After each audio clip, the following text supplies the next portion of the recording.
Today's meditation is one of the really known meditation forms because it's the equalizing and exchanging self with others from the Lojong teachings, Mahayana mind training, and it's also embedded with our meditation on Tonglen, giving and taking. Tong meaning taking, and then Len giving. And it's also a practice that can just be used during a day. I've used it while being at the dentist. Instead of just wanting the dentist to stop drilling, I was taking on me all of the suffering from everybody being at the dentist at that time, while I was just at it anyway. So just, why don't I just take all of the suffering on me? It was really hurting, but it actually alleviated. At least my mind was dispersed or changed from about me and thinking about the welfare of others. So it's not some sort of formal teachings that we're just doing right now and then forgets it. It's something that can really be used in any sort of day situation, that we are not the only ones who are actually experiencing some sort of physical pain or problems. And we can consider that our preliminary motivation. And before going into the body of meditation, I suggest that we just do some breathing meditation, breathing in with 1 and breathing out with 2, up to 8. And once reaching the 8 breathing, start all over again. Breathe in and breathe out.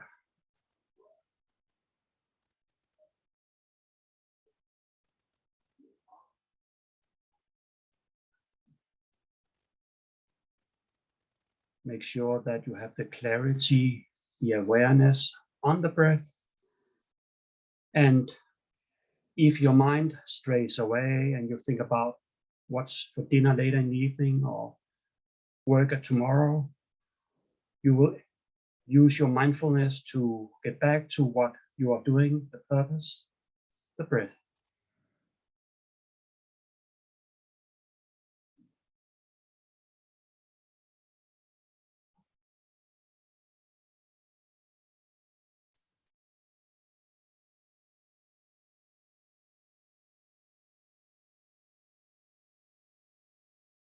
Also making sure that you are actually alert, awake, not just dozing off or thinking, oh, this is concentration, but actually you're just spacing completely out.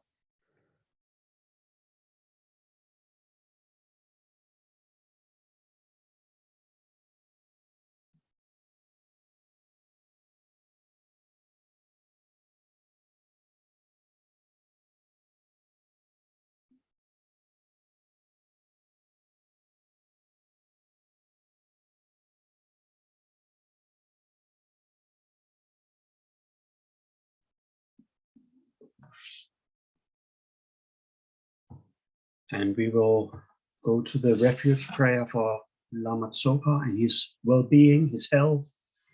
And I will do it once in Tibetan and twice in English today.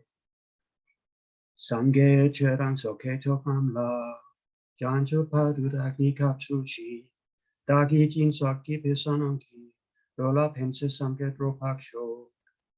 I take refuge until I am enlightened in the Buddha, the Dharma, and the Supreme Assembly. By my merits of generosity and so forth, may I become a Buddha to benefit transmigratory beings. I take refuge until I am enlightened in the Buddha, the Dharma, and the Supreme Assembly. By my merits of generosity and so forth, may I become a Buddha to benefit transmigratory beings.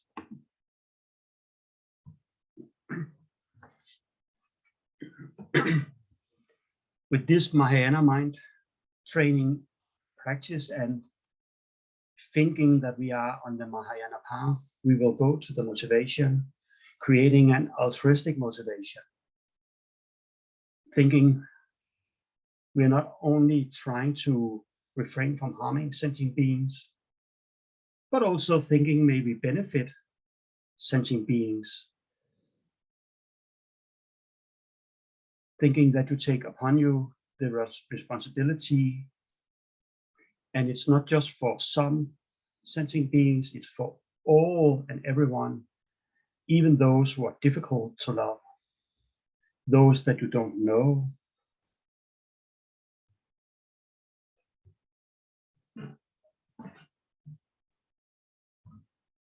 Thinking that you're taking the time to meditate and develop your mind to reach the state of enlightenment, where you can most skillfully benefit sentient beings. For this purpose, we will try to becoming enlightened beings.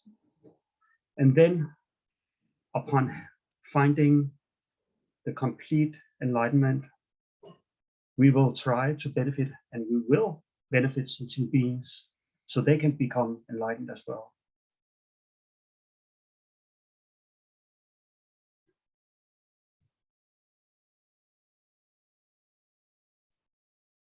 I will guide you through several steps in this meditation where we equalize and exchange self with others.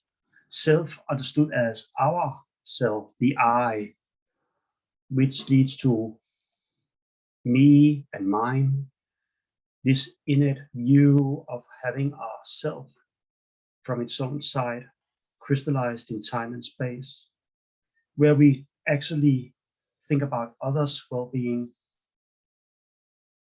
not just others, but everyone else's well-being. And we will meditate on equanimity, thinking that all beings, whether friend, enemy, or stranger, are equal in wishing to become happy. From their perspective, there's absolutely no difference between you and them. They also wish to avoid suffering. Even the bug sitting on the table, climbing over the table, and when you put the finger down, it averts the finger and goes around your finger. Even it wishes to become happy by avoiding the suffering of your finger. You can visualize 3 specific individuals, the first being a friend, a dear one, a stranger, and an enemy, maybe someone who annoys you or creates problems for you. Contemplate that the difference we perceive between these 3 beings are just a product of our attitude, rather than something inherent residing in those beings themselves. Today's enemy can be tomorrow's friend. A friend, you can have a fallout and it will become an enemy. And when falling on this pavement, a stranger lifts you up and helps you and is kind towards you and becomes a friend. See these 3 categories with some goggles of impermanence. Things change.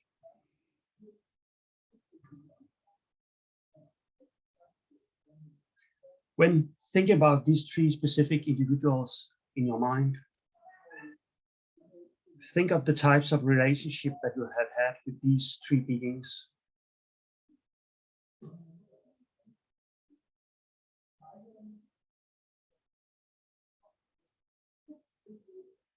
And thinking that you wish to repay the kindness to those sentient beings, all sentient beings, everything good that we have in our lives, every possession, all our food, clothing, and shelter, all our good experiences come to us in dependence on others. Without others,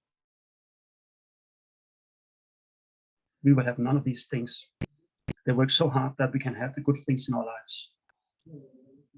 Our inequalities, good characteristics have developed independence on others. It's only because of others that we have been able to practice morality and generosity. Only because of those who have been our enemy have we been able to practice patience.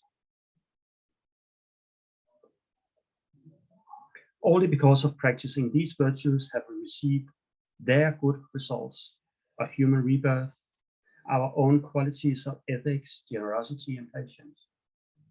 It is only thanks to others that we have anything good at all in our lives. We completely rely on others.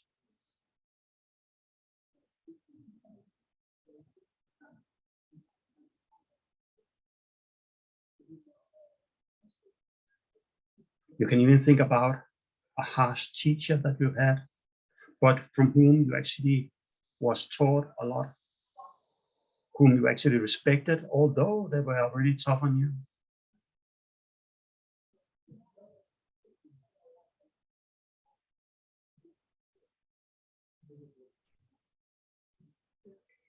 So when we think about ourselves, myself, me, it has great importance in our minds. And when we think of others, this feels as if it has much less weight, less important. That's how our self-cherishing mind relates to the world. From our perspective, we come first, and they come next. Dear ones, a little closer. Enemies, we wish them far away. And strangers, we couldn't care less. But you can also think, there are many, and I'm one. There are more than you, so why should you be so important? To correct this unbalanced view, think about all sentient beings are just like you in wanting to become happy and to avoid suffering. You and every other sentient being are exactly the same in this.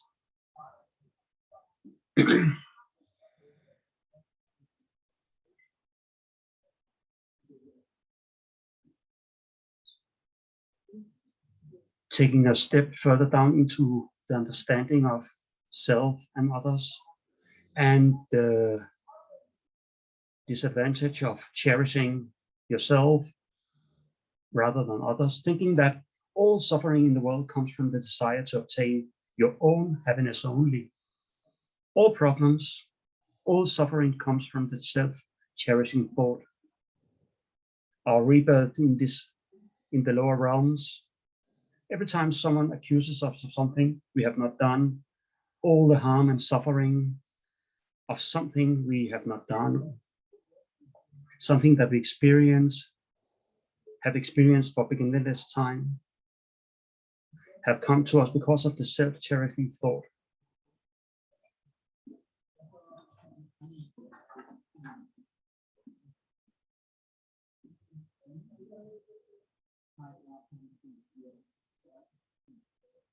Think deeply about the disadvantage of thinking just about your own needs.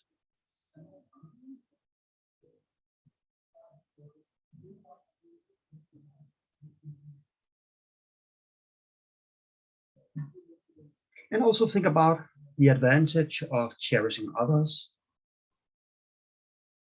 If you buy into the Buddhist teachings, the Mahayana path, you will also contemplate the fact that all happiness comes from cherishing others as well.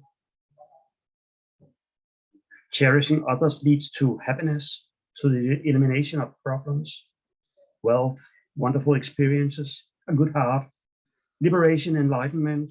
All these come from the altruistic practice of cherishing others.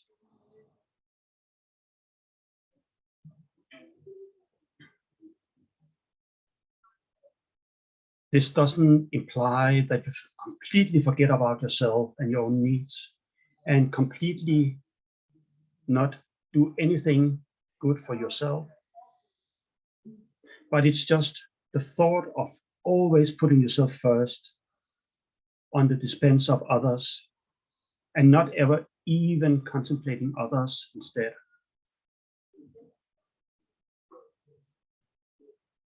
Think about His Holiness calling it a wise selfishness, thinking about yourself, wanting to become a skilled, learned person. But whenever you practice it and use it, it's for the sake of others. Like putting on the oxygen mask in the plane in order to help others, with their mask. For instance, children and older people, people who are not able to use the mask.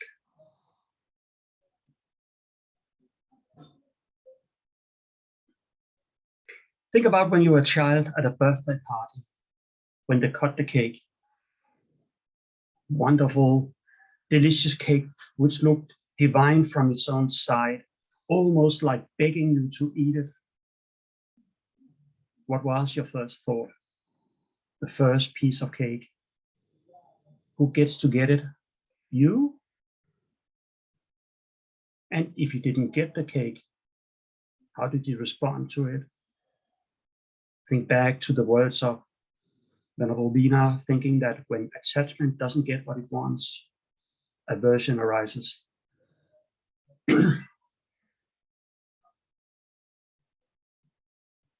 Think that you actually offer this cake to someone else. Thinking also back to modern psychology, thinking it's proven, at least in some sources, that when you get a gift for yourself, it has some sort of lasting effect for a period of time. But whenever you give something away to others, the feeling good is actually lasting much longer. You benefit someone else and you benefit yourself. See if you can reach back to a memory of benefiting others just for the sake of benefiting, but actually also feeling absolutely delighted by doing this.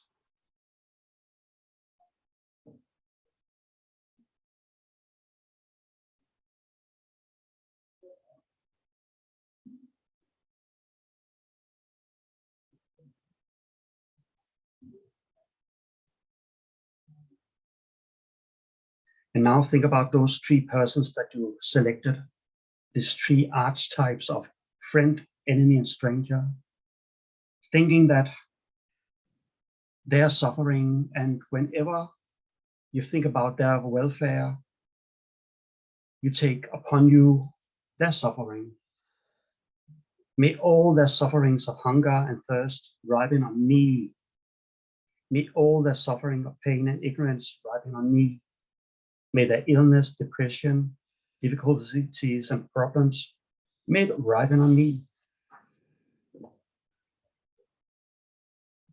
See, or just imagine that they're smiling whenever you suck into your body, thinking that you take upon you their suffering, like it's touching some sort of wish-fulfilling jewel in your heart that instantly eliminates all the suffering when it comes into your body.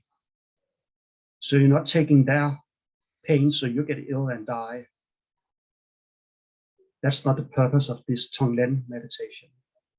You just imagine that you take away their suffering. And when it reaches your heart, it reaches the jewel, which has some sort of magical ability to transform or to dispel the suffering.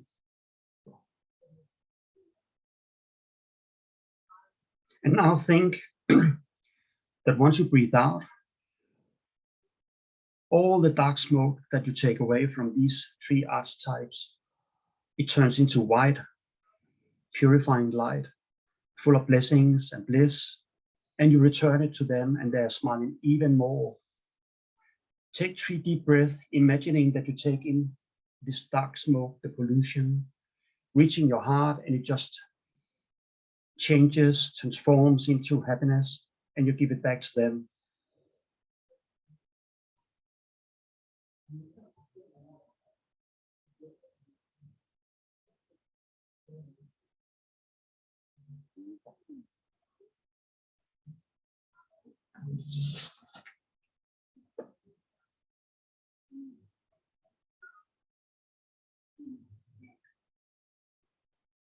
With the mind, think, may they be happy. May they not suffer. May they experience lasting happiness. May I be the one who changes their suffering and turns it into happiness. Mahakaruna, the big love, the altruistic motive, not just may they be happy and may somebody do it, but may I be the one that is doing this right now. Again, 3 deep breaths where you take in the dark smoke that just transforms into purifying white light, and you return it to them.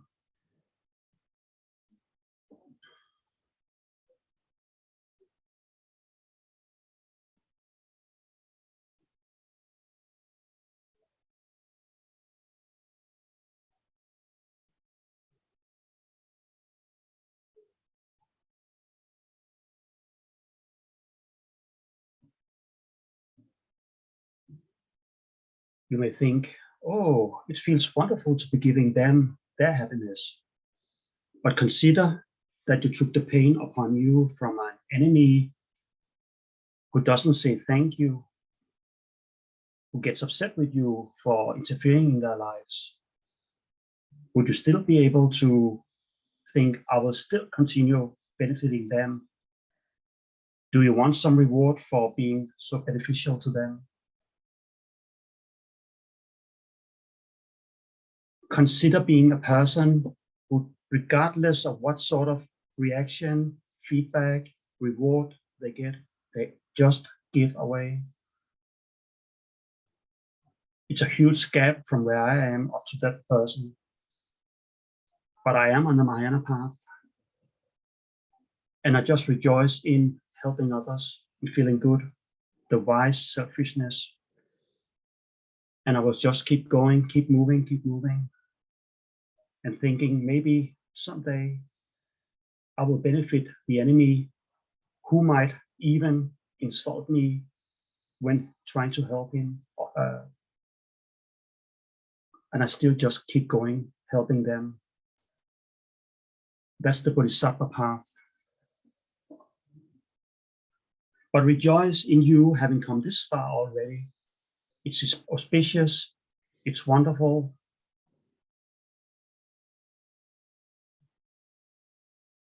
And we will dedicate. May we be able to develop the qualities of a bodhisattva and the qualities of bodhicitta, the awakened mind, so that we may be able to realize our greatest potential for enlightenment in order to free sentient beings from their suffering and to place them in perfect peace and happiness. Thank you very much.